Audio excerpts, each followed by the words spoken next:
একমো যখন আমাদের হার্টের ফাংশন হঠাৎ করে কমে যায়, যখন আমাদের সার্কুলেশন হঠাৎ কমে গিয়ে অলমোস্ট বন্ধ হয়ে যাচ্ছে সেরকম অবস্থা হয়, সেখানেও কিন্তু একমোর একটা বিশাল এফেক্ট আছে।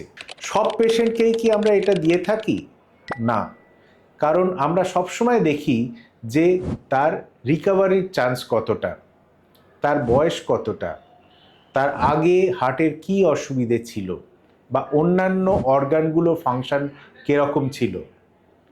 যদি এগুলো সবকটা ফেভারেবল হয়, তাহলেই আমরা একমো সাপোর্টের কথা ভাবনা চিন্তা করে থাকি। একমো সাপোর্ট কিন্তু আপনার পেশেন্টকে বাঁচিয়ে রাখতে পারে, এটা ট্রিটমেন্ট না, এটা সাপোর্ট। সেই জন্যে তার সঙ্গে আমরা অন্যান্য ট্রিটমেন্টগুলো চালিয়ে যেতে হয়।